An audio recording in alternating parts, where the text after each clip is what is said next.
PR is all about telling a good story and staying behind the scenes, right? This week's guest might not agree. There's this funny meme that I like. Don't fuck with writers, we'll describe you. Writing is a skill I can use. And then I thought, well, how can I use that with purpose? We talked about the role of traditional media. It's a really complicated landscape, and it certainly doesn't help when you have people like good old Donald Trump going, "You are fake news." Just to anything. There certainly are biases within whole newspapers and individual journalists. But we pretty quickly moved into a real passion topic for Hannah. She's a very proud feminist. So we started to look at how an imbalance between men and women can exist within relationships. I saw an ad on TV the other day about the husband discovers the magic laundry basket. See this basket thing? I don't know how it happens, if it's the house or what, but any dirty clothes you put in this basket, somehow the next day, they're just clean, folded, and in a perfect pile on your bed. That hit me like a ton of bricks the other day that I kind of live like that. I wasn't going to have it. Not 1 second of bullshit behaviour, quite frankly. To be honest, this chat got pretty uncomfortable for me at times. It caused me to reflect a lot on my own marriage and relationships. It's not about both of us doing, I do the washing up today, so you do it tomorrow. Maybe I prefer the washing up. It's about finding balance. If you're a little bit curious like me and you love hearing from some super smart people, I think you'll get a lot out of this show. Welcome to The Thought Follower. I'm Joe Mackay. I've always had a lot of questions about life, and this show is my quest to find some answers. Each week, I'll chat to a thought leader to hear what's going on in their space. Let's jump into the next episode. My next guest on The Thought Follower today is Hannah Moreno. Hannah is a social justice advocate. She's an author at Women's Agenda, and she's also the founder and managing director of a climate, tech and finance PR firm called the Third Hemisphere. Hannah, thanks for joining me. Thank you for having me, Joe. I really appreciate it. How would you describe what you do in a couple of sentences? Third Hemisphere as a company helps businesses, typically startups and scale-ups in climate tech and finance industries, to educate the market on their world-changing innovation for the purpose of prompting people to perform certain actions. So they all need investors to get out their wallets and pay money. They need big partnerships. They need to attract really promising talent that can help them bring their innovation to fruition and commercialize that. So PR and traditional media, I've spoken to a couple of guests in this space. Something that really sneezes how social media or user-generated media in a way impacts the conversation versus traditional media. How do you see that evolving in the future? Gosh, that's a really complicated one because now we've got the included complexity of AI and other sort of generative content that's being put out there, combined with trends such as, the misinformation, the fake news, which is often a fake characterization itself. What we're seeing is traditional media is still incredibly important because of the credibility that it affords the people who feature in it. So if I go on social media and I say, wow, look at this amazing innovation that my client did, yay for them. Obviously, I might be absolutely correct and the innovation might be astounding. But if you can convince the technology editor of the Australian Financial Review that same innovation is really, really incredible and have that published in the AFR, that is a massive credibility booster. It absolutely impacts capital markets. It impacts big corporates wanting to partner with that smaller technology startup. And then where social media comes in for me is then we amplify that story on social media. So the traditional media absolutely affords that credibility to that piece of news story, that innovation, but maybe not everyone read it that day. So then you put it on social media. But if you just go straight to social media first, you do miss that credibility building piece. So obviously influencer marketing is a term that in social media, and it's very transparent in that space, who is the influencer and who's the brand, and the social weight that can come from their follower count or who they are in the world. If I look at traditional media, and so you mentioned there, like the tech editor at a paper, it's almost influencer marketing, but you don't necessarily, you might know the editor by name and you would assume they know what they're talking about. But I look at it in such a different way. Why do we trust these people? Why does what they say matter and why do we pay attention? That's a really interesting question. So I think the first response to that is people sort of speak about the media as if it's one homogenous beast that has a narrative, or an agenda. You hear that with sort of people who speak about the media skeptically. Even within the one newspaper. So take, for instance, The Australian. It's a Murdoch publication. I think we all know a little bit about the sort of political leanings of the Murdoch family and how that has infiltrated the news stories. In the political section of the paper, or even the environment section of the paper, there might be, for instance, climate skepticism. But then if you go to the tech section of the paper, there's a wonderful journalist called David Swan, who's really left-wing, which is a really interesting choice for him to be in that publication. And so he'll hear a story about a climate technology, and he's assessing it in a very different way that someone in the other sections might be assessing a story and deciding to run it. So the media itself is full of a lot of different people with different biases, because we're all biased, different skill levels, different experiences. And that almost acts as a series of checks and balances itself. So if we go back to David Swan, he's been doing this for 15, 20 years. And 15, 20 years ago, he might have listened to every PR person that gave him a buzz and said, look, we've got the next best thing. It's, bigger than the moon landing. And he might have been like, cool, bigger than the moon landing. Back in the day when there were far more journalists and there was a little bit less skepticism, now there were so few journalists. Half of the journalists I know are switching over to PRs. So you've got so few journalists compared to this rising number of PRs trying to sell them stories. They've become way, way more discerning. But I think as readers, we also need to be discerning. So when we read a news story, we should probably look at the previous stories that journalist has written. Have they provided balance? Who benefits from this story and the way it's been worded? Has someone obviously pitched this story in, or is this something that's quite obviously newsworthy and important to the public? It's a really complicated landscape, and it certainly doesn't help when you have people like good old Donald Trump going, oh, that's fake news, just to anything. Yeah. There certainly are biases within whole newspapers and individual beats and individual journalists, but it's very possible as a reader to identify those biases. Another guest that I had on the show talked about how dangerous an echo chamber can be with any kind of ideology or consuming media of any kind. And I think that's what scares me about social media is the algorithms getting more and more honed to make that echo chamber around you even more watertight, which is a pretty scary space to be. How did you find yourself in the space and in this industry that you're in now?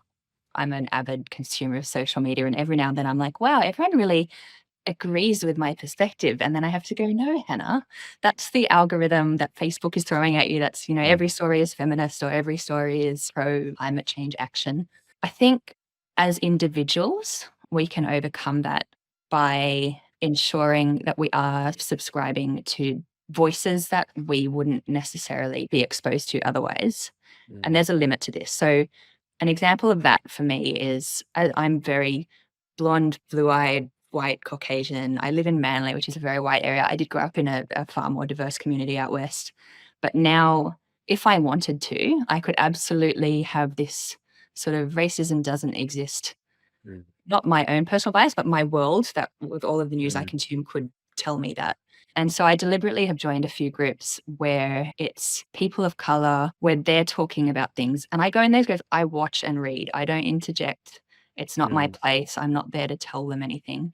But over time, because I'm exposed to these people and these issues that I have absolutely no way of being exposed to otherwise. Now, on the flip side of that, I'm a feminist, and part of that has been because I've experienced a large number of gendered traumas over my life. So I don't need to go into anti-feminist groups and expose myself to quite harmful content that could trigger some of my traumas and then try to convince people who are very deeply, I can recognize as misogynistic, potentially because of their own traumas or their own hurts and pains. And that's, I can recognize that. So when it comes to this form of echo chamber, I think you need to consider the types of additional perspectives that you should be feeding yourself. Take some self-care and decide the ones you actually should block out for your own personal safety. And then there can actually be a good element to the echo chamber thing as well, because as a feminist, I'm subscribed to a whole bunch of feminist thought leaders, groups where people come together and discuss feminist ideas, and they help not just to reinforce my thinking, but they augment it. They articulate in a way that perhaps I had a feeling about a thing, but I wasn't really able to articulate. And so they help me to develop my understanding of that topic. You're a social justice advocate. You're trying to expose yourself to other opinions and understand more about what else is out there. You have your strong beliefs on certain things, but it's not necessarily your barrow to push in actually going out into the world with everything and trying to solve every problem. For someone like me, I want to help, don't always know how to, and don't always feel the impetus to actually get into it, to go and try and change someone else's mind. Yeah, how do you approach that? I think basically what I said in terms of exposing myself to groups who would have completely different life experiences than I would. So, for instance, if you wanted to get a better understanding of what it would be like to be a woman, I could give you sort of 4 or 5 Facebook groups you could join after this call, and then you just read. And I've noticed it's been a while since I've had the knee-jerk reaction. Like when I first joined a few groups with regards to racism, something would be written, and my immediate thought was like, oh, defensiveness. Like, that's, are you sure? Or maybe it was this whole range of other things, because that's the challenge of racism and sexism. And it can be quite nuanced, the bias, subconscious and conscious, against people because through these categories. And so it's not always easy to identify if something's happening because I'm a woman or just because someone's being a bit mean to me. That happens. Yeah, it is a complex issue. Hey, it's Joe here. I hope you're enjoying the episode. Every chat in season 1 of The Thought Follower is very different. I've talked to creatives, economists, elite athletes, CEOs, venture capitalists, and a bunch more along the way. You never quite know what you're going to get, so make sure you subscribe or follow wherever you get your podcasts and make sure you don't miss an episode. Let's get back to the chat. To pare it all back a little bit, how did you get into the PR game and into this world? In terms of PR in the first place, I've never really had a clear-cut career path that some people did. Out of school, I actually ran a nightclub promotions business for a few years, which was super fun. It was entrepreneurial. When I look back on it, I was creating the business plan, I was writing the marketing proposals. But I got a bit tired of that and decided it's time to get a bit serious again. And I did a business undergraduate degree, which on the final 6 months, I thought might as well spend my last 6 months on exchange, and did those in Italy. So I ended up staying in Italy for about 3 years. And then when I returned to Australia, all of my friends were moving into more serious roles in their career. And I thought, I've really got to figure out what I want to do in my life. I realized in every single university assignment since day one, in a business degree, I was doing accounting and finance, and I can barely count myself, but I'd still get 95% for the essays on topics I was like. So I sort of thought, obviously, writing is a skill I can use. And then I thought, well, how can I use that with purpose? I'm quite a purposeful, driven person. And I realized the wonderful thing about PR is you're giving a voice to other people to help them take their brilliance out to the world, to the people that can actually make their innovation happen. So I ended up working just for 1 year with a different PR company, which gave me the basis of B2B companies in general. We're quite focused in finance and the property market.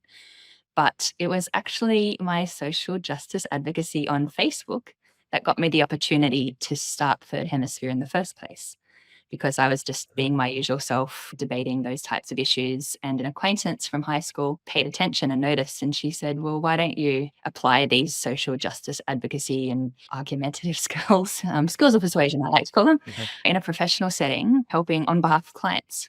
We'd set up a PR firm, I'll invest in you. And then 9 years later, here we are today. So that was actually how I got my start. Vocal. What does thought leadership mean to you? So I'll speak on behalf of my clients first. The way we select our clients, first of all, they're in the categories of climate, tech, and finance. We choose clients who can potentially become category leaders in their space.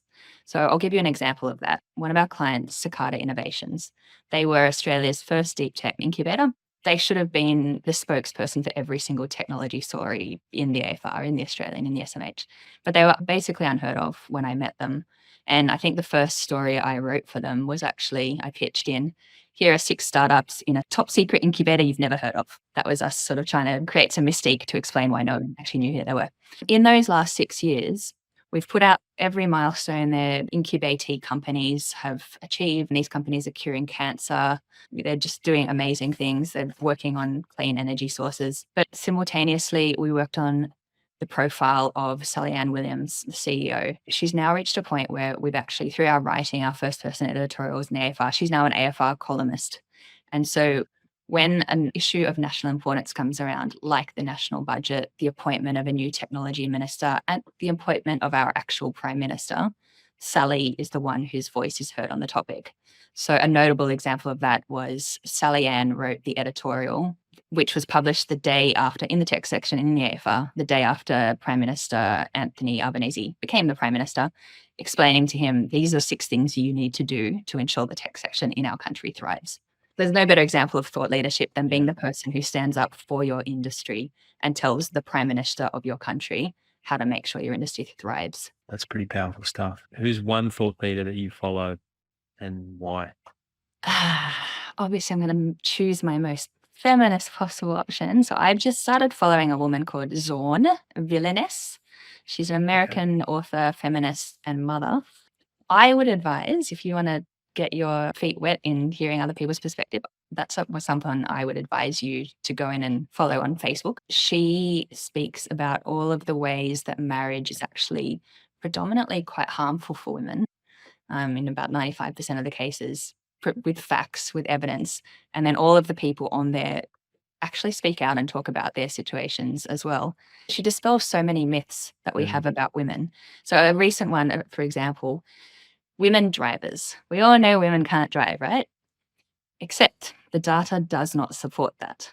The data shows on every single metric, women are better drivers than men, starting with the fact that men are 3/4 times more likely to kill someone when driving. So I don't know how this myth has been created that men are good at something where they're likely to kill someone doing it. But then you might think, oh, that's just, being reckless. Maybe they're actually good drivers, blah, blah, blah. For some reason, we've got these myths about women because, we think women are silly and they just can't do things. But funnily enough, there's also a study that shows that when women are told they're silly and they can't do things when it comes to driving, they become poorer drivers. So as a thought leader, she's out there, she's found her niche. It's not just feminism, it's mothers in general, even though that was a broadly sort of women-focused topic. And then she uses data to explain and unpack myths to further her, I hate to say her agenda, but her agenda is to uplift women and, create more truthful understanding about the reality of certain situations. I saw an ad on TV the other day about the husband discovers the magic laundry basket where if you put clothes in there, they just show up in your cupboard clean the next day. That hit me like a ton of bricks the other day that I kind of live like that. Like all the stuff that Caro, my wife, is doing around the house, she's just 1,000 times more on it and contributing a whole lot more in the household than what I am. And I kind of, at one level, know exactly what to do about that. You sort of mentioned there marriage can be harmful for women. I have started to question, how fair is it? Like, how is this working for her? You're saying a lot of things that are really great to hear. One of the really common things that Zorn dispels, it's one of the most common things you'll see in every single time a woman online in a forum brings up, my husband doesn't pull his weight around the house. And it doesn't even matter if they both work full time. The most common response is, why don't you sit down and write a list? He probably just doesn't know, blah, blah, blah, blah, blah. My response to that is, does your husband hold down a job? Yes. So he knows when he goes to his work, like he can figure out, he's smart enough to be employed. When he's there, he's smart enough to know the things he needs to do. Oftentimes a job is a little more complex than figuring out when the laundry needs to be done. Men know that laundry needs to be done for children to have clothes. They know children need clothes on. In order to do that, the laundry needs to be done. They know children need to be fed. And then once there's food on the table, we then know that we need to put the dishes in the dishwasher. Like feminism actually has some really I wouldn't even call that high standards for men, but we believe in men. We believe you're smart enough to know that these things need to be done. He doesn't need the list. He already knows what's on that list. And plus the list is extra labor as well. I mean, if the man and the woman want to do that together, well, then maybe the man can do the list because the woman's already doing more. It's hard to do that while the man is in a situation where he benefits from it. Yeah. That's the same as me as a white person. So I may not be going out there actively, whether consciously or not, discriminating against other people. But I live in a system that absolutely benefits me. And I know that because the internet exists and I'm capable of educating myself on that. And so if I choose not to do something about that, I'm reinforcing inequality. I've been trying to figure out what's the inertia that stops me from trying to correct the status quo. So that inertia really is self-interest because, as you say, the status quo benefits me. So how do we make this practical? Like, where do we start? So that's the other part about thought leadership. It's all well and good to have these brilliant thoughts and you're well researched and you really understand a topic and you've got some really great insights that could really benefit people. But thought leadership is also about putting those thoughts out into the public realm in a way that will reach as many people as possible and that's as credible as possible. I mean, my view is that women should, like all of us, every single one of us overnight should stop putting up with it and we'd fix the problem in about 2 weeks. I mean, have you solved it?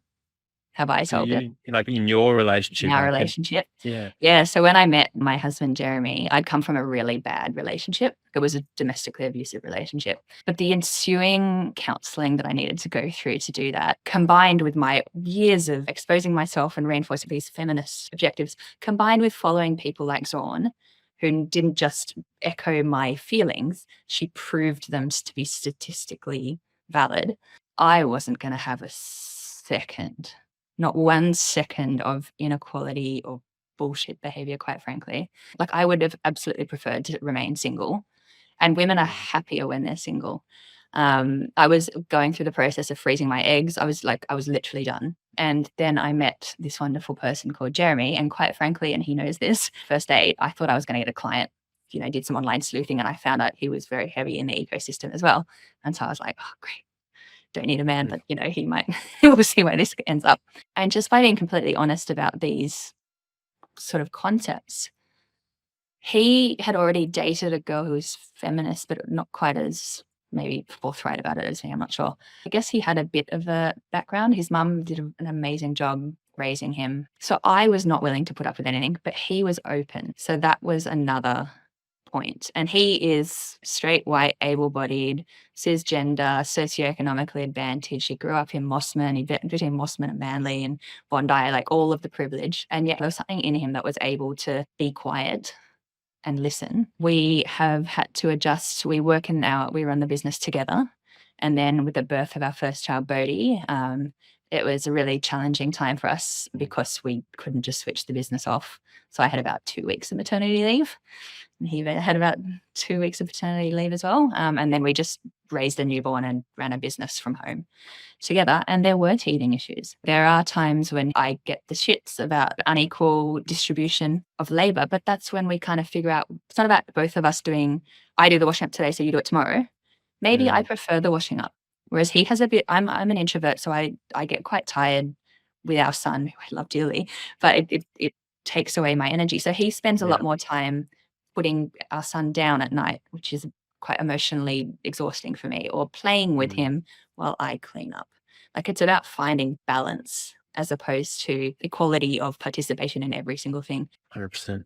Do you see yourself as a thought leader?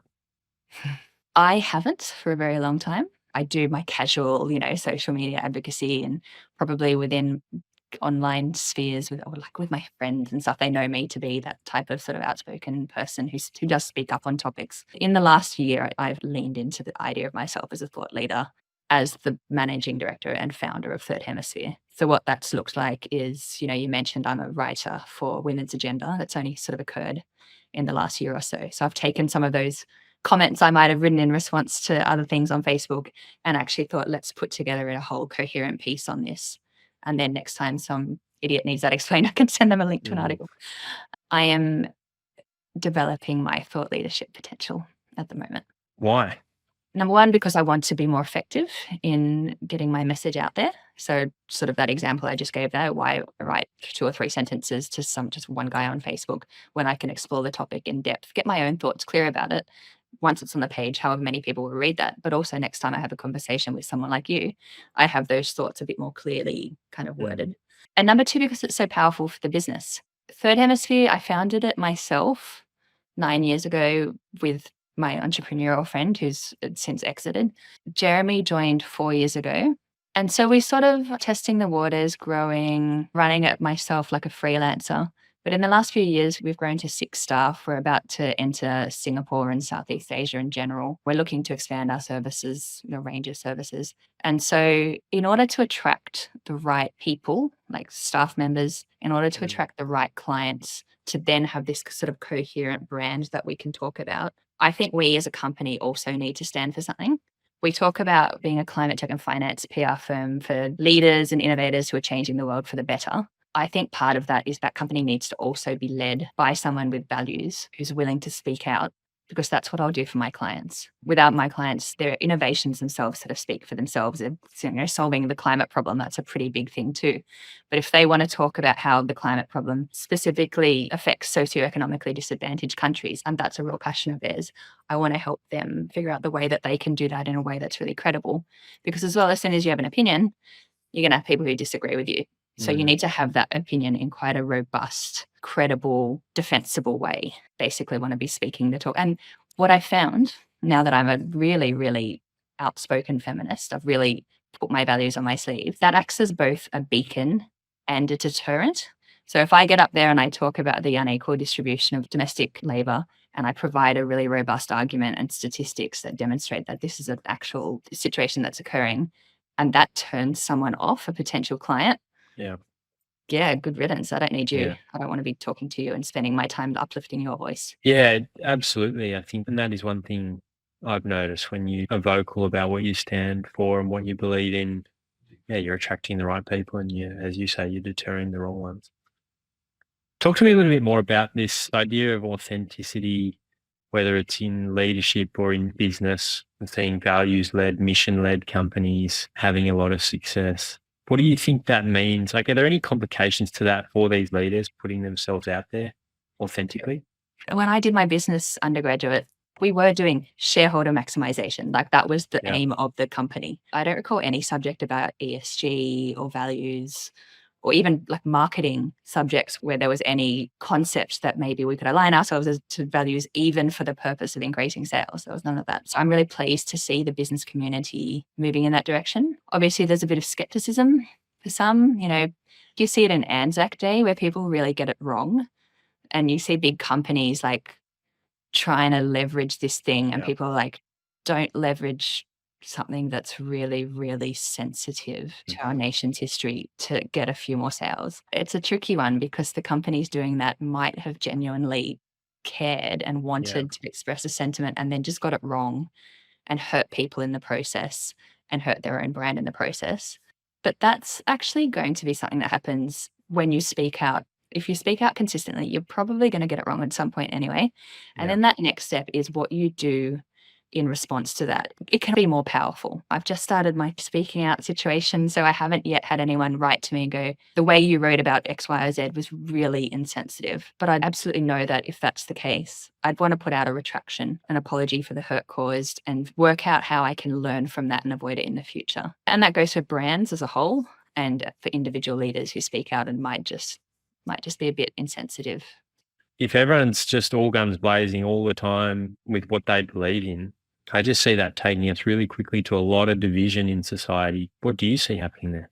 I totally agree with you. Your activism doesn't have to be what someone else's activism is. 2 examples came to mind as you were speaking. I'm not sure if you've heard of a woman called Clementine Ford. She's very outspoken, and she's also sort of like no shits given. She's done with catering to the ego of the patriarchy, whether that's a woman or a man. She's kind of softened a little more recently.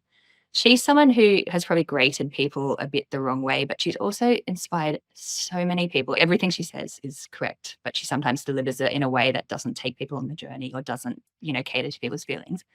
On the other hand, you've got someone like Justice Bader Ginsburg in the States, who is very heavily feminist, but her form of feminism was about diplomacy. And so she was internally needling people. She absolutely was massaging their egos, and she was working with the world around her. And I think we need both. On the one hand, we do need people to stand up and go, you know what, shut the fuck up. That is racist and we're not standing for it. But then in the there are things that can be a little more nuanced. I absolutely have friends whose opinions sometimes horrify me. But it's also about knowing that people, like when I was sort of younger, I said some of the of the most sexist things, because we're all conditioned into these sort of biases and unequal worlds. And now we're all looking at children's books to figure out how we can prevent a little bit of that happening. It's not even just about diplomacy, to come back to your, like, how do we all live in a world with different opinions? It's about kindness and recognizing that actually a lot of people's opinions are fear-driven. So even if I look at some of Trump's supporters who are like really vocally sexually violent in their language towards women and things like that, I read a book about sort of angry white men based on the sort of Trump swelling of support. And they're scared for a world that's changing where they're no longer the center of attention, and they might be socioeconomically disadvantaged. So they're like, how is being a white man helping me? Like, well, you do have those privileges. How being a white man is meaning you're not experiencing racial discrimination, and you're probably not walking with your car keys between your hands when you're walking out at night because you're scared of being raped. But so being socioeconomically disadvantaged is hurting you in other ways that we need to keep in mind when people are being angry and mean, and that it's probably coming from a place of hurt. There's also a lot to be said for shutting up sometimes, and I have to tell myself that as well. Yeah, you've got to decide what you want to speak out and where your line is, and also maybe you want to walk away. Hey, it's me again. If you made it this far, I'm guessing you're enjoying the chat. Don't forget to give the Thought Follower a rating and share it with your friends. Otherwise, reach out to me on LinkedIn with any guest suggestions or feedback on the show. I'd love to hear from you. Let's get back to the episode. You seem like you know yourself pretty well. What do you measure yourself on, whether it's at the end of a quarter or a year, a milestone birthday? Like, what do you measure yourself on? Back in the day, I'm just remembering when I used to leisurely wake up and write in my diary first thing in the morning instead of peel myself out of bed and, put together some oats with the nana. I probably used to really sense check how I was doing in my relationship, in my fitness, in my business. Those are probably my three things. Like, it's all well and good if my business is flying, but if I'm working sort of 16 hours a day and I'm sort of 10 kilos heavier than what I want to, and I'm puffing and I'm having a cigarette, which I've never had in my life, but like if I'm having all these coping mechanisms that are meaning my health isn't doing well. But then at the same time, if I'm this perfect fitness model looking very fit person and my business is flying, but I turn around and my husband's, he's angry at me or I'm neglecting him or I'm leaving my baby with other people. So no KPIs, but balance. Are there conscious steps you take to try and keep that balance? I'm an ex-gymnast. I used to train 4 hours a day. I train now 6 days a week. I just have to. When my business gets busier, that's when it becomes even more important to not miss those sessions.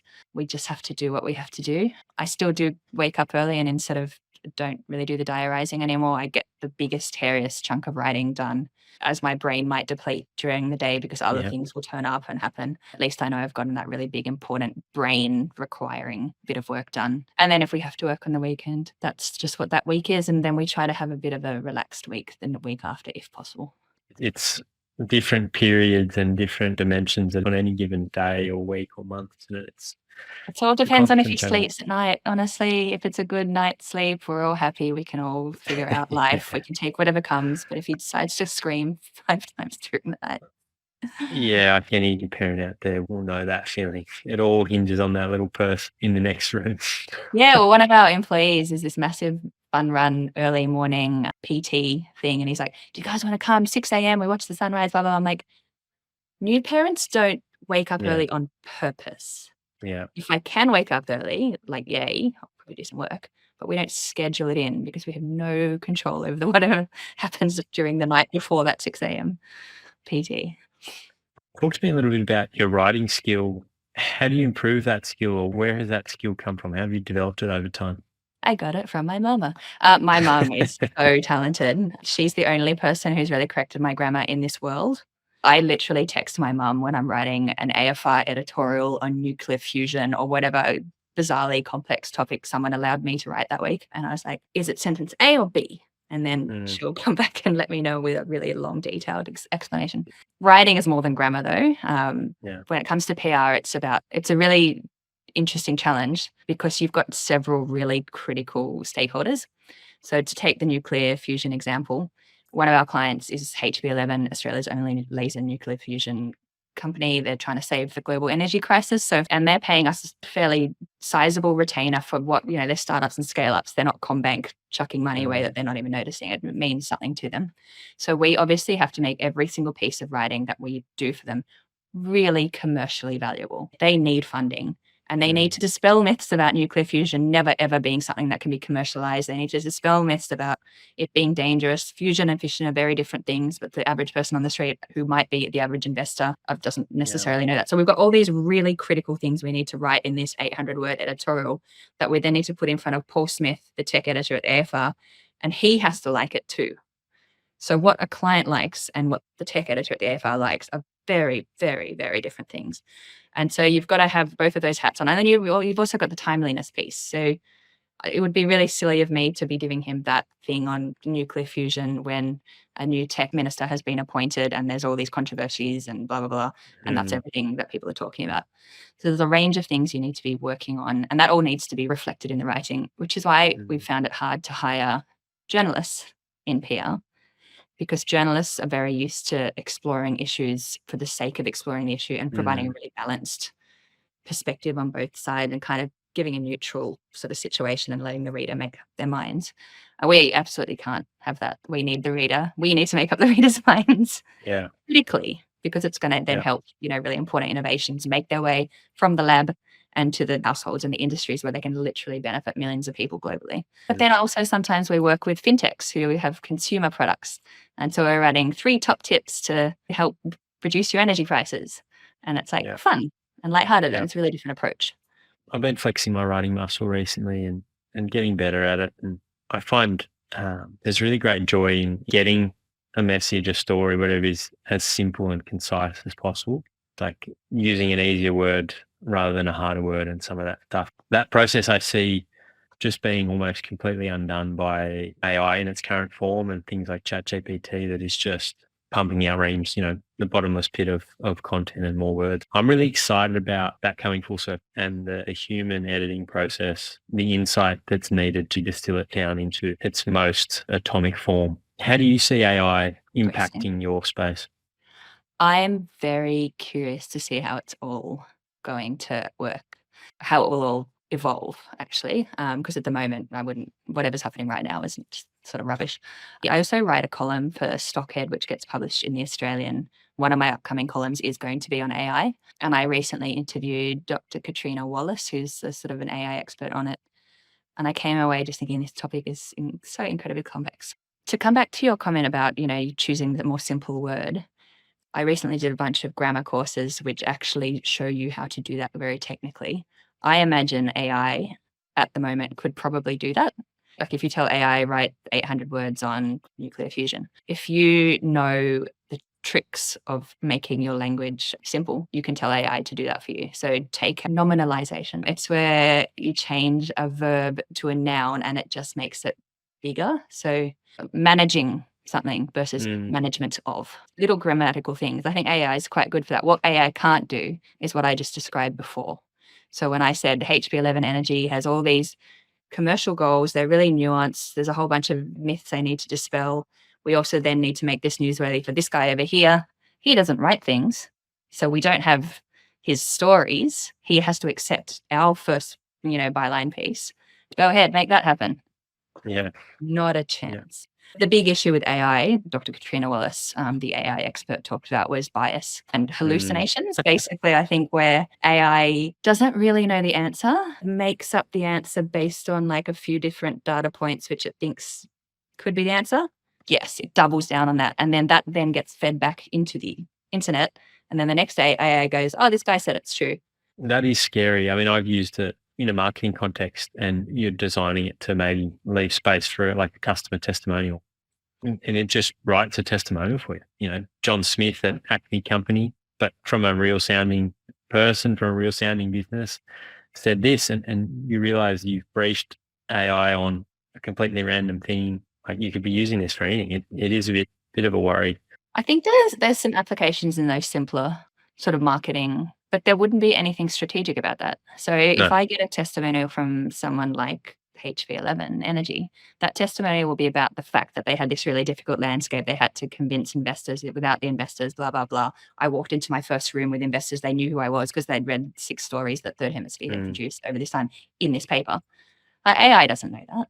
They just write, Third Hemisphere is a really good person. You know, they're great to work with, and we recommend them to anyone who is a technology company. Whereas that testimony said, we recommend them to anyone with a really challenging, complex subject matter that they need to scale through fundraising, blah, blah, blah, if you want your next fundraising thing to go successfully. Yeah. So much more human context that's needed. Specific, right? So on the writing, the most powerful writing is specific. If I can give any, you're working on your writing, specificity. There's this funny meme that I like. Don't fuck with writers, we'll describe you. Because we use the very specific personal words that could either, hurt or uplift a person. And that's much more powerful than me saying, you're stupid. Well, thank you so much for the chat. Thank you. We covered a whole bunch of different stuff, didn't we? It was so different to what I expected. That's awesome. Yeah. Good to meet you. Yeah, you too. Thanks so much for listening all the way to the end. I hope you enjoyed the episode. If you'd like to support me or the show, best way is to subscribe or follow wherever you listen to podcasts. And please get in touch with me on LinkedIn. Love to hear from you with any guest recommendations or feedback on the show. See you on the next one.